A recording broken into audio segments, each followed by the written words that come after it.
Hello, Global Theater. My name is Jerry Fielka. Today is Feb 1, 2023. We want to thank Rob Grant and his amazing podcast. I'm probably wrong about everything.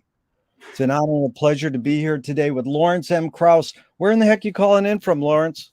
Scenic Prince Edward Island, Canada, which is getting dark now, but you can see the snow and the river behind me, barely. I've been there. Beautiful. First question is, what is the best thing for a human being? I'm not sure I'm the right person to ask, or at least, well, I have ideas, but I'm not sure they're different than anyone else's. The best thing for human beings, I think, is to feel that their brief time on this earth has been worthwhile. Yeah. And better than the alternative. Beautiful.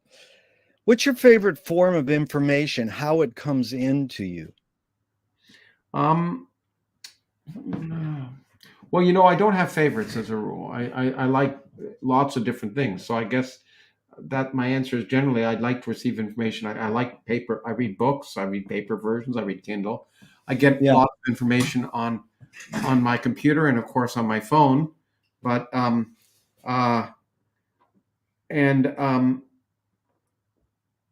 I used to prefer to read the newspaper, a hard copy of the newspaper, but we don't get those things where I live here in the remote part of Prince Edward Island. So I read the papers now online. Yeah.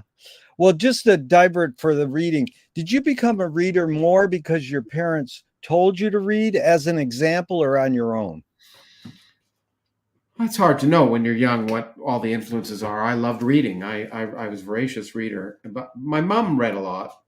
My father didn't. So there were books around the house. And I think I was encouraged, I think my mother had also encouraged us to be academic in that sense because she wanted me to be a doctor and my brother to be a lawyer. And I think that had an impact. So watching my mom, the fact my mom read a lot maybe, she read her kind of books. But I was fascinated early on with reading and spent much of my childhood reading. So, why do you think humans collect or gather information? Well, I think we are presented with this world around us that is not of our own making and initially confusing, and we try and make sense of it. And I think we're hardwired by our sensory organs to want to get as much information about our environment as we can, probably as a survival benefit. We also like to solve puzzles, and we like puzzles and mysteries. So I think that's another facet of it. I love that. That was good. Solve puzzles. And do thoughts create emotions? Well, you can read my new book all about that. The last chapter of my new book's all about consciousness. And I don't know what you mean by thoughts. Clearly, there are separations between emotions and behavior. Yeah. And they're not the same thing. And whether, and emotions, what we interpret as emotions are the results of conscious thinking and not, but that relationship is complex because take fear, for example. You might run from people would have assumed that in the past that you ran from something because you were afraid, but sometimes you're afraid because you run, and that relationship, the causal relationship between the two, is I think still not 100% fully understood. But really it's good. The issues and the open questions are described beautifully in my new book, which in the US is called The Edge of Knowledge. Super cool. So I appreciate how articulate you are, Lawrence, and thank you so much for your time. I don't know what I think until I fill in the blank. Let's see. I don't know what I think until I see the evidence. See the evidence. That's good. McLuhan said, I don't know what I think until I say it. Joan Didion says, I don't know what I think until I write it. Can humans... I can relate to that. Writing certainly clarifies my thinking. Yeah. Can humans think without language? I don't know. I tend to agree with I discussed this in the new book. I tend to agree with my friend Noam Chomsky to say no, that language is developed primarily to facilitate our thinking rather than communication as a human, as in the evolution of humans. But I don't think we know the answer, and therefore Well, I love saying I don't know because and it's one of my favorite that's things. totally valid. For Well, someone no, as smart. it's appropriate. Yeah, for someone as smart as you, people don't they like yeah, it's all right to say I don't know. And this is good Great. because you gotta you have ESP too, because the next question starts with Chomsky says a language is not just words. It's a culture, a tradition, a unification of community, a whole history that creates what a community is. What do you do, Lawrence, when language breaks down, when words don't work? When language doesn't work, what do you do? I probably, instead of trying to think of better ways to communicate, I probably get frustrated. Yeah, Um, but then eventually, I like to think that like most problems, I think about how to solve them, and I try and use a different kind of language. a different very good. Stupid question. I know it's both and it depends. Are your observations of humans in general, are we more feeling beings or more thinking beings? I think I hesitate to make universals. I think it depends on the person. Yeah, I've met some people who clearly don't think at all, yeah. and Two so questions. Yeah, that's funny because Bridget Bardot says one of my favorites. She says, "When I make love, I don't think," and I'm like, how I can missed you the last not? part. I missed the last part. What is? Well, Bridget Bardot says, when I make love, I don't think. And I say, good luck. How can you just abandon your rational thinking brain when you're doing one of the most sensuous things humans can do? It's like meditators who go, don't think about thinking. So, Well, I know, although it's also true that reproduction is one of the most primal aspects of being a human. So yeah, it's not so clear how much thinking needs to be involved in it. yeah, that's good. Two questions from Alan Turing, 1950s. Is thinking a function of the soul? I don't know what you mean by the soul. As far as I know, there's no such thing. The second Turing is, can machines think? Uh, in principle, they might. I don't see any evidence that they yet do, but I see no obstacle to that in the long run. Yeah. Do you more pursue happiness or more pursue meaning? I think the two for me are related. Uh, so I get happiness out of meeting. If that's a, if that's sidestepping your question, too bad. No, no, that's fine. What's faster, speed of light or speed of thought? Speed of light, no doubt about it. Because, by the way, as far as we can tell, thought is facilitated by electromagnetic interactions, which in principle uh, operate at the speed of light, but neurons and axons don't operate that fast. Sorry to make it a profound thing sound technical, but anyway. No, I appreciate your time. Does the brain more detect consciousness or create consciousness? Well, as my new book talks about, I'm not sure we understand what consciousness is, but to the extent we do, I suspect that the brain creates consciousness. Audre Lorde, the poet, says you can't dismantle the master's house using the master's tools.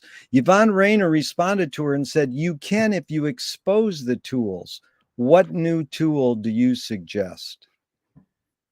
I think if I if I knew the new tools, I'd be creating them. But what's your hunch? And now drop the word new. What tool do you gravitate towards? Well, it used to be my pen, and now it's No, my computer. I like that. What new toy do you suggest? New toy? Yeah, Hmm. Well, all my electronics are toys, so yeah. um, But we do like puzzles. We just solved a new mystery puzzle, so I'm oblivious. It's sort of even one or the other. I like electronics and puzzles. Cool. What do you worry about when you go to bed at night? If I'll wake up. No. Let's see. Uh, um, What do I worry about? Well, on the good days, I don't worry. Uh, on the bad days, I worry about having whether I could have been better that day. Good. McLuhan learned from Ezra Pound, the poet, that artists are the intent of the race. And you know, by artists, I mean scientists, painters, filmmakers. They're broadcasting and detecting the hidden psychic effects of our inventions so we might be able to learn to cope with what we don't like about the inventions. So, Lawrence, I asked you the question Marshall probed his whole career. Why do we ignore the hidden psychic effects of our inventions, even though the artists are broadcasting them to us? Well, sometimes, broadcasting is, what do you mean by broadcasting? Sometimes they're broadcast in a very obtuse way. And so I Yeah, don't ignore it. We just may not be sensitive to it. yeah. Do artists have moral obligation? I don't know what you mean by moral obligations. I think, but essentially, no. Yeah, I No. agree. Are you more afraid of new ideas or more afraid of old ideas? I'm not afraid of either. Beautiful. Can you conjure up your earliest memory ever or one of them? No. Well, I mean, whatever I suppose I can conjure is by definition my earliest memory, right? By definition, whatever I can think of, even if it's That's just why I use yesterday. that verb. Even if Yeah. it's just yesterday. So the answer is yes. Whatever my memory I can most think of is yes. I can conjure it up. Is memory more a curse or more a blessing? Of course, it depends on the memory, doesn't it? Yeah. Can you tell me just briefly an early role model, someone who had an impact on you within your immediate family and then outside your immediate family? And what specifically did you get from them? Um, let's see.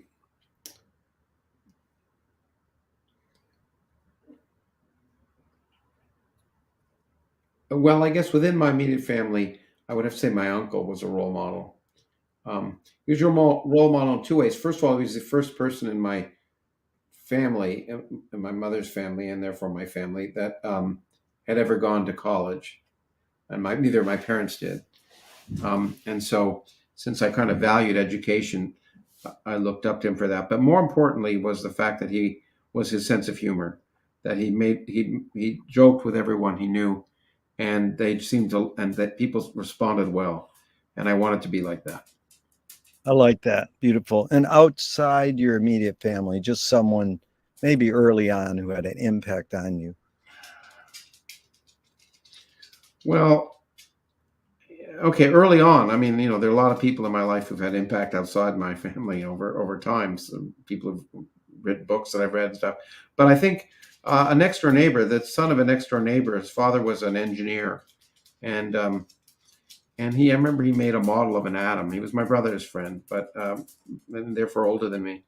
But I was, helped me get. I think it had an impact on me in terms of getting interested in science.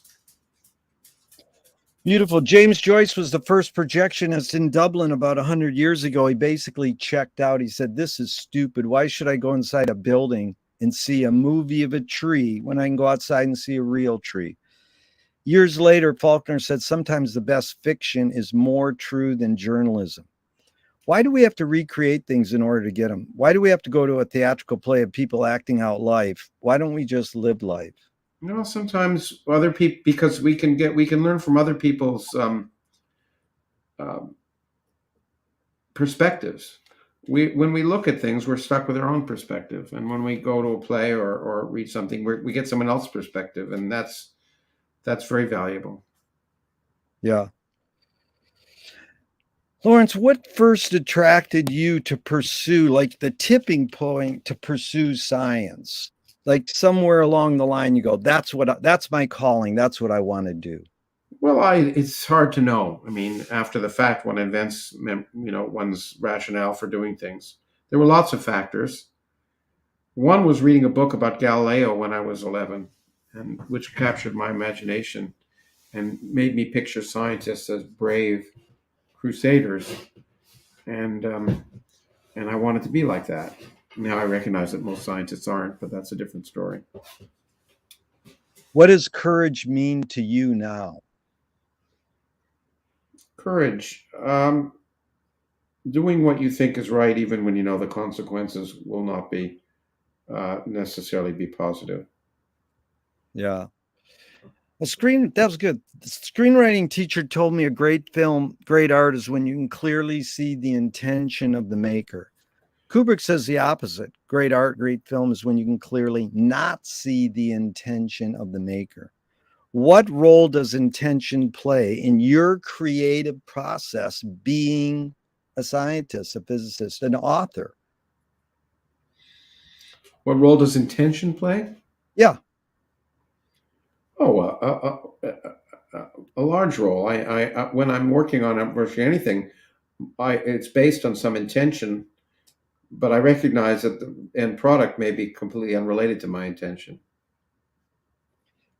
Duchamp said there's no art without an audience. How much are you thinking of your reader when you're writing your book? Um,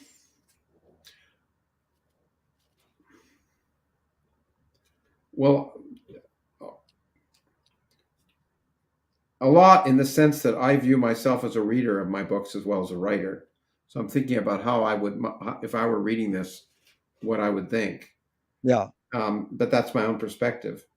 I particularly think about it the most during the difficult parts, when the natural what I might have thought it was a natural explanation or a natural um, narrative doesn't seem natural at all, and then I have to think about it more carefully.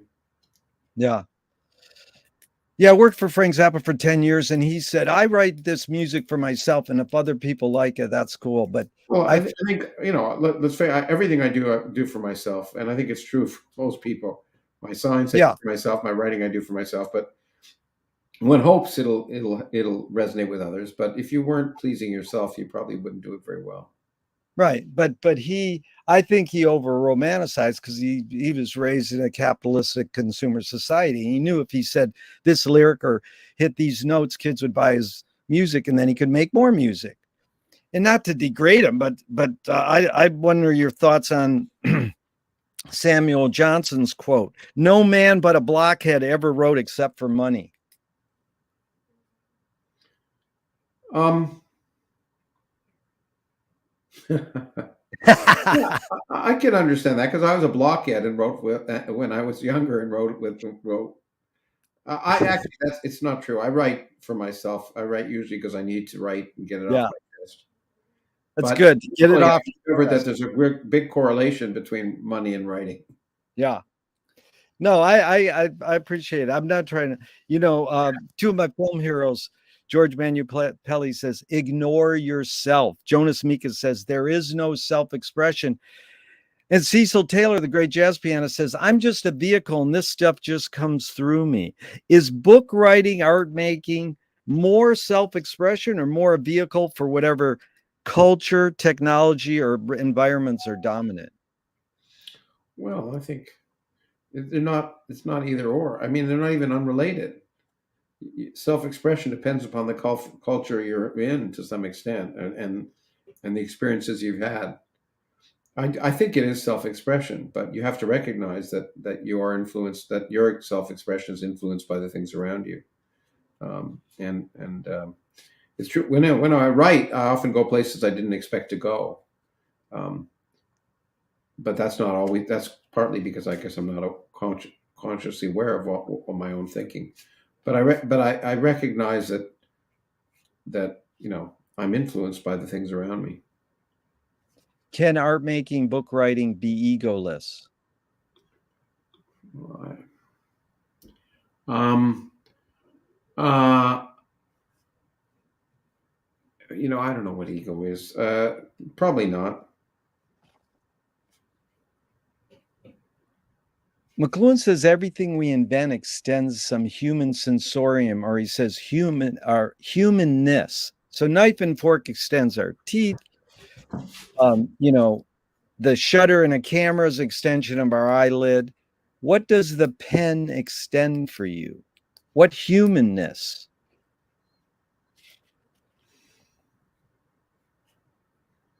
Well, the pen or this or slash the computer requires me to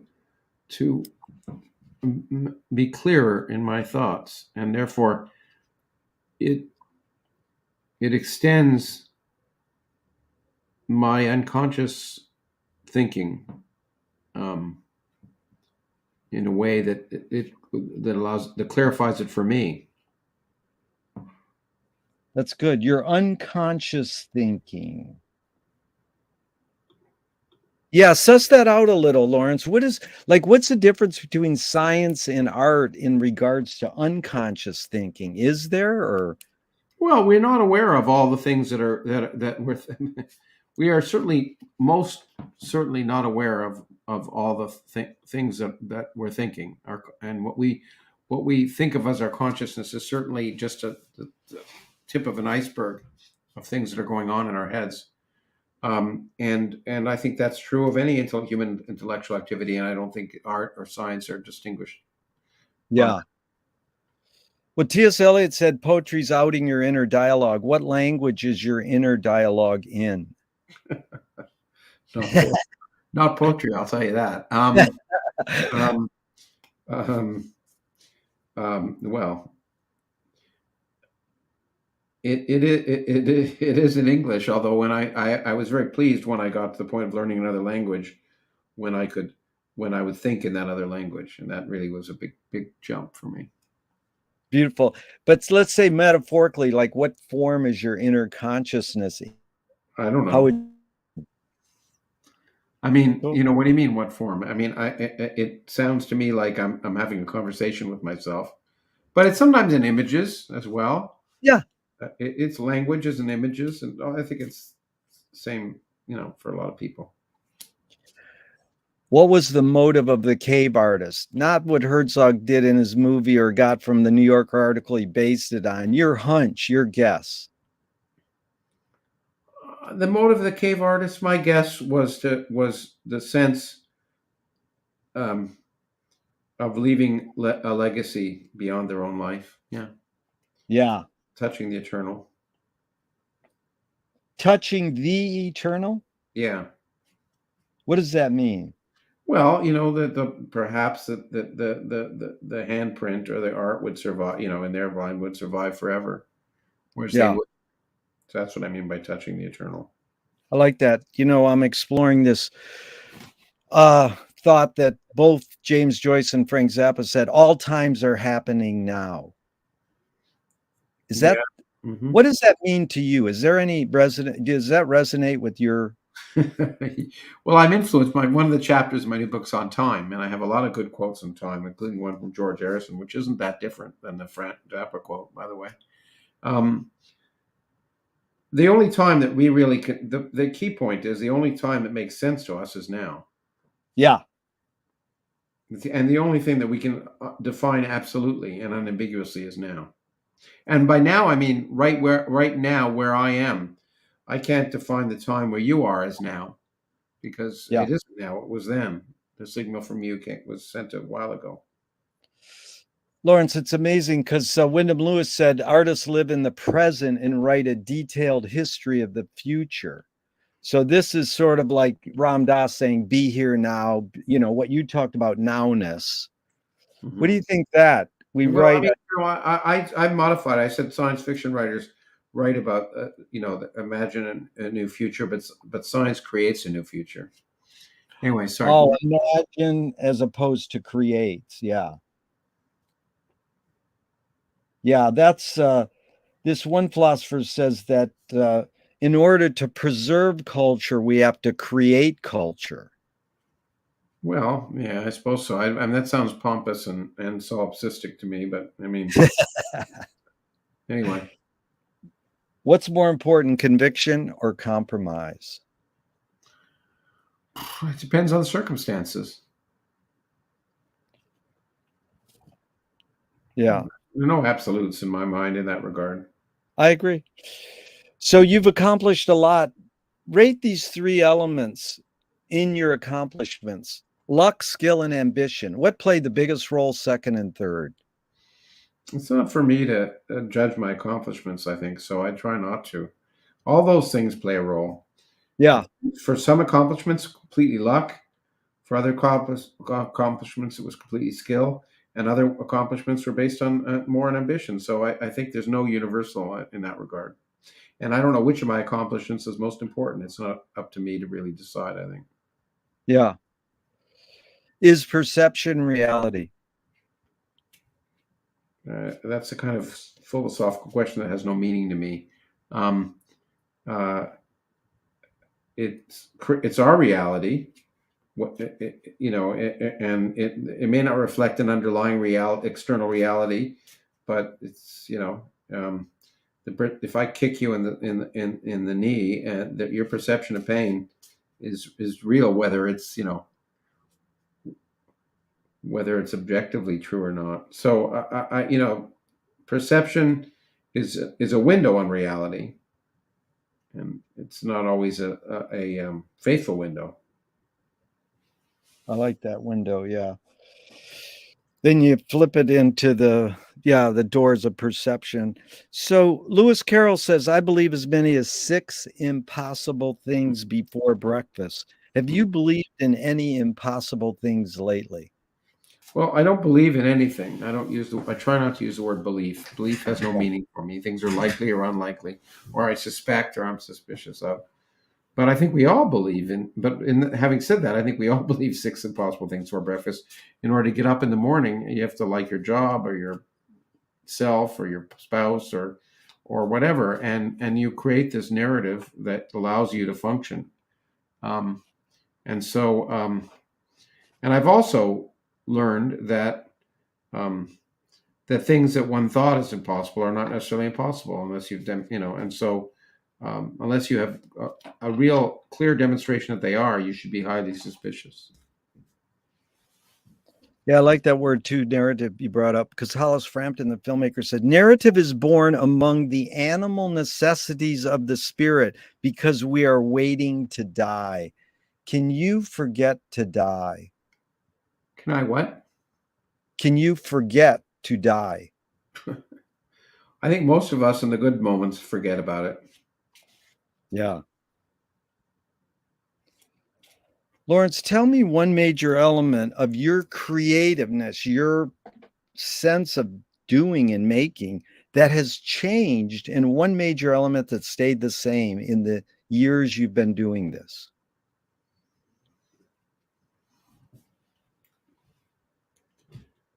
Hmm. Um, hmm.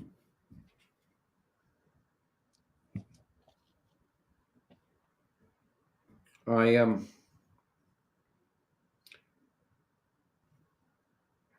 I am generally more careful to, let's see. Well, there are two elements that I can think of, and it's hard to know which is more important. One is I'm more careful to check something I've done after I do it before exulting in having done it. And two, I like to think I've learned to try and listen a little more.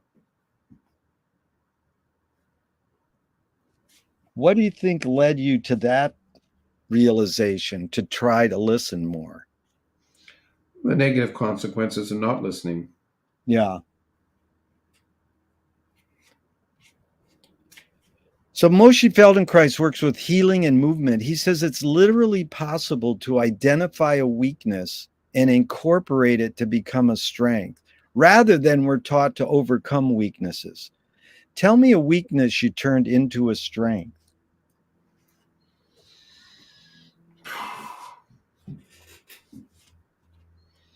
Um,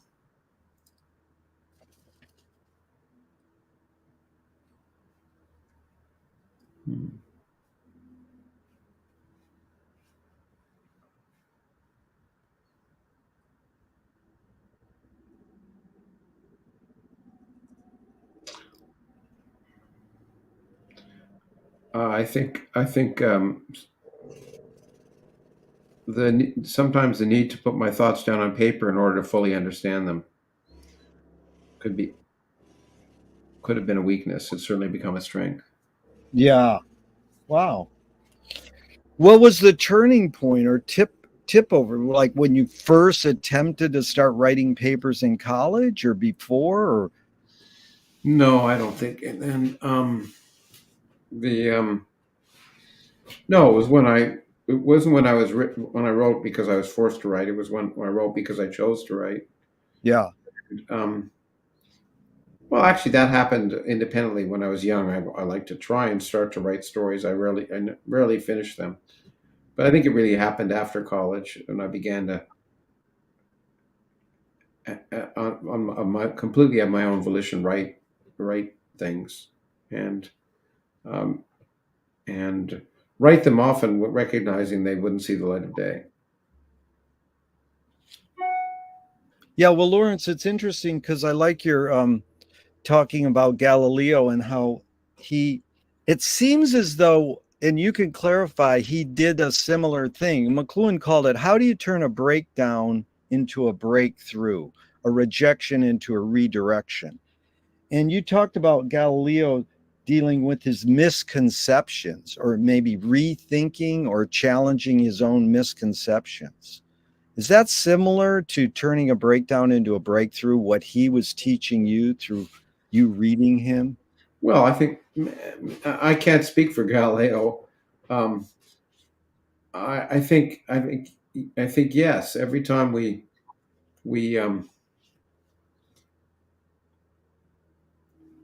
what I've often said is that we don't teach people to fail effectively. Yeah. Every time you fail, it's an opportunity. Yeah, that's Beckett said fail once, then fail again better. But Yeah. what is that about? Is that pride or just ignorance? I mean, why do humans do that, not realize that? What do you mean fail the second time? Yeah, or like you said, we why didn't we learn and nurture this how to fail effectively? Well, it's not necessarily a pleasant experience to not achieve your goal, and it takes a while to realize that the goal you achieved may not be the one you thought you were trying to achieve, but it might be more important. That takes a Yeah. little experience, I think. Yeah, this is again what McLuhan said in 57. He says it's misleading to suppose there's any difference between education and entertainment. However, it's always been true. You cut off there. Could you repeat that? Yeah, yeah. It's misleading to suppose there's any basic difference between education and entertainment. However, it's always been true that whatever pleases teaches more effectively. Now, you've been in education for years. How do you how would you explain that? Whatever pleases teaches more effectively. Because you internalize it. If it pleases you, then you express, then you open your mind to it. If it doesn't please you, you don't tend to open your mind to it. I think it's pretty straightforward. Yeah. I'm curious too your thoughts on Nassim Taleb. It's games were created to give non-heroes the illusion of winning. In real life, you don't know who really won or lost, but you can tell who a hero is. When I told someone that, they said, yeah, villains don't think they're bad. They want control. Heroes want freedom. It's like Gregory Bateson, the anthropologist, said when the criminal gets caught, does he go, oh, my criminal skills weren't up to snuff that day? Or does he go, oh, I did something morally or socially wrong? Depends on the criminal, I think. Yeah. But the question is, does punishment work? Um, well, that's a question for behavioral psychologists. Negative reinforcements tend to work, and I don't know whether you want to call that punishment. Um, uh, so it certainly doesn't work in a social sense as much as ostracizing. I mean, it depends what you mean by punishment. Yeah. Ostracizing or shame tends to work more effectively than any other kind of punishment, I think. But I think the notion that that the punishment meted out by the justice system works is that's a misplaced notion. Yeah. Yeah. Utah Phillips says anarchy is making rules for yourself and not other people. Who's entitled to make the rules? I guess, I mean, I don't know whether anyone's intrinsically entitled to make the rules, but whoever can enforce them, I suppose, can make the rules. Yeah. It's a hard verb in the word to in the wording of the question, because I could say who should make the rules, who's entitled, who makes the rules. I mean, if we say who makes the rules, we'll say, well, that's easy. The plutocracy makes the rules. Oh, yeah. People who can enforce, yeah. But ideally, we if we have a social contract along the lines of Rousseau, then society makes the rules, and we as members of society have a contract that we agree that together we'll obey the rules that we make, even realizing that it constrains our own personal freedoms. Yeah. Yeah. Louis Buñuel says, I'm for anyone who seeks the truth, but I part ways when they claim they found it. So the cliche, most people go, that's great. And one person said, that's bullshit, because if I'm going to seek something, it's because I want to find it. The cliche goes, the journey's more important than the destination. Why do we have to seek or name a destination if the journey's more important? Well, because it motivates the journey. You don't take the journey unless you're seeking the destination. I think that's the point. Some people wander aimlessly through life, but I don't think that's really a journey that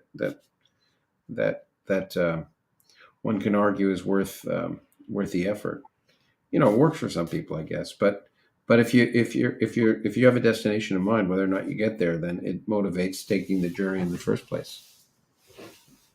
Yeah, it's like the people in France and Paris in the 20s were flaneurs. They did psychogeography. They just wandered aimlessly, and then they eventually had an epiphany in everydayness and changed the world forever. So, yeah, well, sometimes. Yeah, sometimes that's good. Not forever, sometimes. In fact, the people I study, McLuhan and him breaking the Finnegan's Wake Code by James Joyce, I'm curious your thoughts on this term he used. I've talked to physicists about it. Effects precede causes. I can give you the example Marshall gives, but does that resonate with your studies, the effects precede cause? No. No, it doesn't resonate. I mean, to some extent, there's the illusion of that in quantum mechanics sometimes, but no, it works quite the opposite. And in fact, the special relativity, the whole principle is based on the fact that effects follow causes and never the other way around. Yeah. Have you ever read Finnegan's Wake out loud with a group of people? No, I haven't. I'm sure it would be good if I did. I'm sure I would benefit from the experience. And yeah, that's when I asked Ray Bradbury, I said, have you ever read Finnegan's Wake? He says, I have it on my shelf, but now what do I do? And I said, contemplate it. How about? Yeah, there are a lot of books I have on my shelf that I contemplate and look at. Sometimes that's what I'm all about, is read that. On McLuhan, all you have to do is read the titles of his 22 books. You don't have to read the books. They're unreadable anyways. But I'm curious, you ever encounter any McLuhan's books or him being in Toronto? Yeah, sure. I mean, he was a hero because I grew up in Toronto, and he was one of the few Canadian intellectuals that the world seemed to know. And the medium is the message, was everywhere when I was growing up. So, yeah. He's highly misunderstood. That's the problem, but it is good. Well, the only other time, the time I most appreciated him was when he appeared in my friend Woody Allen's film, Annie Hall. Yeah. Well, that's the key. Woody changed. What Marshall was all about was asking questions, inventing new questions. So his aphorism was, do you mean my whole fallacy is wrong? That's a question. Woody made him say it as a statement. So he exposed Marshall to the world backwards, but Marshall had a great quote that would apply. A half a truth is still a lot of a truth. And I'm curious, you being a scientist, how would you do that one? React to that one? Oh, I think that's really true. A half a truth is still a lot of truth. I mean, we don't Yeah, know we don't know everything about the universe. Again, the subject of my new book, but we know a hell of a lot. yeah, it's good. Also, Marshall said one that you bring up the words understanding science. Marshall said, understanding is not having a point of view. Any Mm, comment on that thought? no, I don't agree with that at all. I guess it's Yeah. understanding means you certainly do have a point of view generally.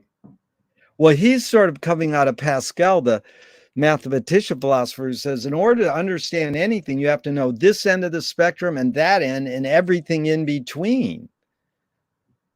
I mean, isn't that what you do? You're a comprehensivist, aren't you? A comprehensiveness. You're like a pattern recognizer to acquire comprehensive awareness. Um, uh, let's repeat that one to me again. Well, are you sort of in this regard, Marshall would say, comprehensive awareness, the big picture, is acquired by pattern recognition. Uh-huh. Well, So, I mean, go on. isn't that what you do? You're a comprehensivist. You're trying to get the big picture on things. I'm certainly trying to get the big picture. Yeah, I guess so. Yeah. So if you relate to one thing, then you're that's what understanding is saying. Oh, I have a point of view. I either like this or dislike this. Then you're not Yeah. realizing, you Well, know, yeah, I like or dislike, but I also realize my opinions can be wrong. yeah.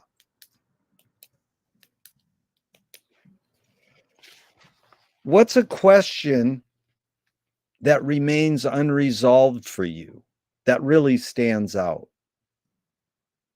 Almost every. Almost every Well, I mean, let's pick one about life and one about your pursuits in science. well, about life.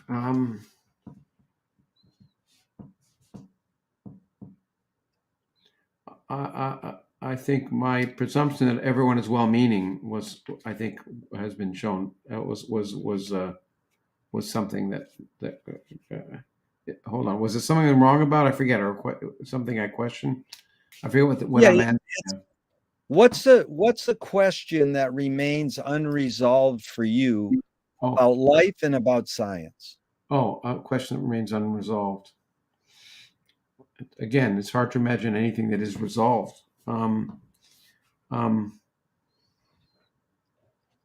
A question about life that remains unresolved is whether humans can ever um, uh, allow rationality to overcome their passion enough to survive. Um, as far as the universe, there are many, obviously many things remain unresolved, but I guess the one that most interesting to me is that the laws of physics have to be what they are, or is it just an accident? Yeah, or an accident. And what's your hunch? If you had to answer it right now, what's your hunch? Which would you lean more towards? Depends on the day. Well, right, be here now, right now. Right now, I'd say it's likely they're an accident. Accident, yeah. And then humans can their rationality overcome their passion. That was beautiful. But I'm curious, can you give me an example of that? Where's rationality overcoming passion? Like in layperson's terms, what's a practical Well, I mean, I'm example of? thinking societally more than individually, but I mean, I'm thinking societally, the fact that we haven't used nuclear weapons in 76 years demonstrates some example of rationality overcoming passion. But the question is, can we continue to do that? Yeah, Uh, that's a good one. Yeah. yeah. Frank Zappa said the reason we don't have a nuclear war is because there's too much real estate involved.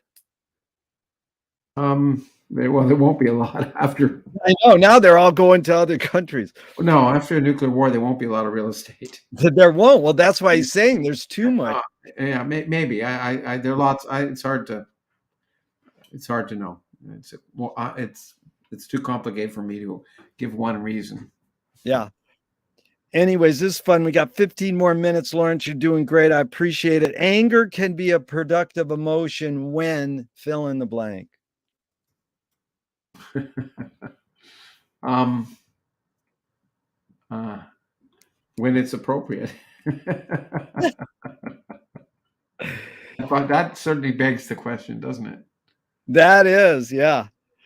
Well, my wording on that used to be, can anger be a productive emotion? And most people go yes or no. And then I was told, switch it. So when I switch it, and sometimes people actually go, no, it can't be a productive emotion. So well, it's forevermore. I'll tell you, because it certainly is for me. I write generally when I'm angry about. I often write, not always, but I'm often write when I'm angry about something, and it helps me both overcome my anger and sometimes produce something useful.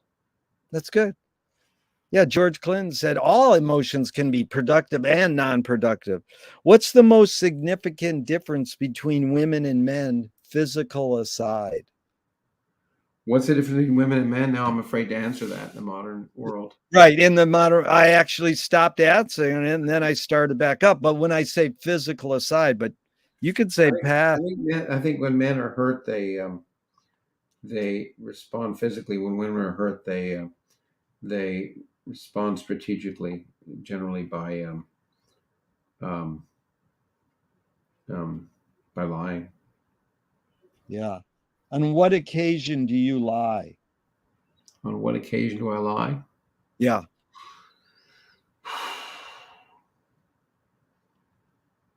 Oh, I try not to. I try hard not to. But Yeah. I guess when I feel somehow that it will be kinder to the people around me than telling the truth. Yeah. That's a Marcel Proust question, actually. And Tom Waits said, I didn't know I needed an occasion. There you go. Wait, well, there you go. I like that. Yeah. I like that answer better than mine. What caused matriarchy? What caused matriarchy? Genes.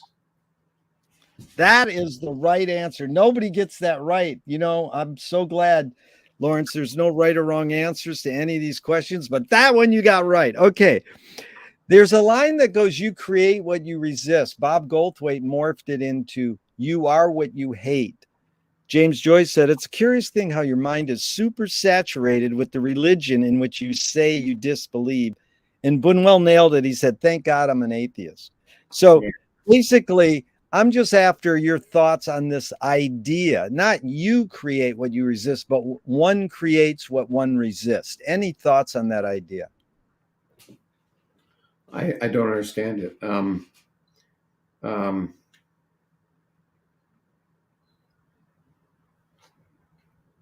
I think the act of creation requires to be useful requires there to be some resistance in the sense that it isn't easy.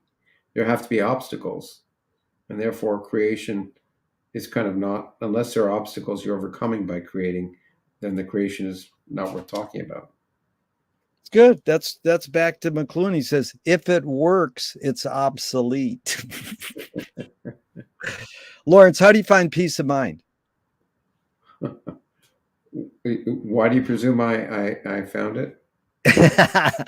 I didn't presume it. You can answer it however you want. First of all, I want to thank you for laughing. The answer is I'll let you know. I'll let you know when I find it. Find it. Good. That's what Johnny Carson said to my friend when he asked him this question. Tell me something good you never had and you never want. Something good I never had and I never want. Yeah. Um, um,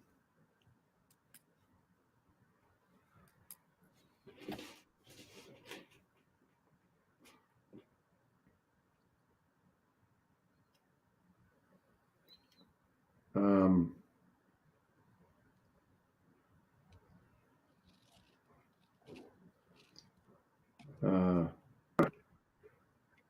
Whatever it is that yoga gives you. Oh, that's a good, whatever it is that yoga gives you. Now, do you do yoga? No. Oh, wow. I would say try it sometime. It's My my favorite favorite. line about yoga, I was thinking like it, or meditation, is Woody Allen's line that he doesn't do it because it mellows him and then he ripens and rots. Whatever it is that yoga gives you, that's good.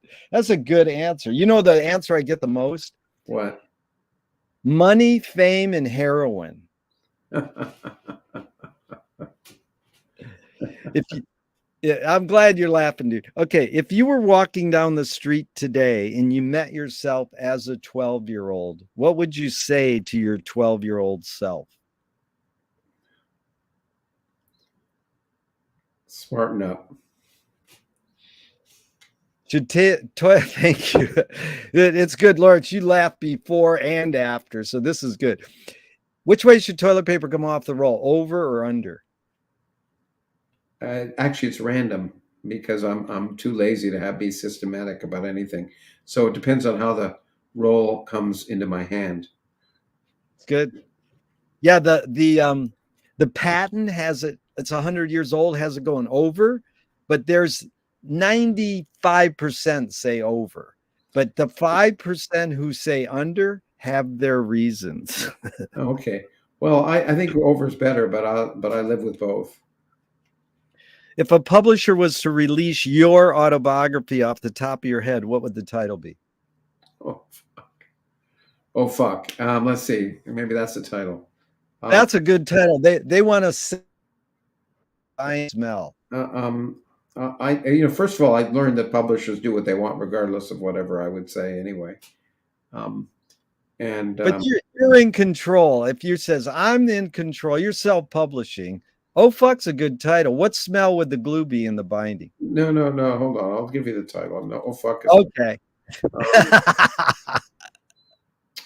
I would say A Lucky Man. Oh, that's good. I like that. And the smell and the glue of the binding. What would the smell be? Yeah. Cinnamon. They want a statue's built in your honor. Where would you want it displayed and what would it be made of? In my closet. And gold. Nice. If you were in a vat of vomit up to your neck and someone threw a bag of shit at your face, what would you do?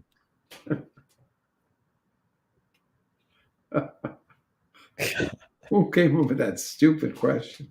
Oh, I'll give you the history of it in a second, but you want to answer? Let's see. Close my mouth and close my eyes, I guess. Okay. It was my friend who was like a Damon Runyon, old Alta cocker on the Venice boardwalk. He had encounters with Charles Mingus, Billie Holiday, Amos Vogel, amazing man. And it was just like a metaphor for life sometimes. What's the cultural shift you see developing today that inspires you? Oh boy, I see a lot of cultural shifts that do the opposite.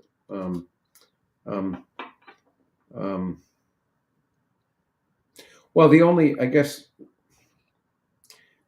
departure from organized traditional religion.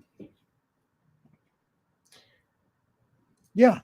Unfortunately, the cultural shift that uninspires me is the approach that we may be departing from traditional religion, but we're approaching secular religion. Yeah. These are 5 quick Alan Watts questions just off the top of your head. 1, who started it all? I was going to say Adam, but that's not really fair.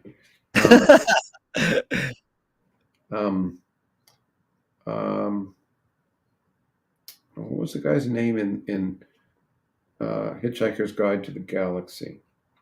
Who started it all?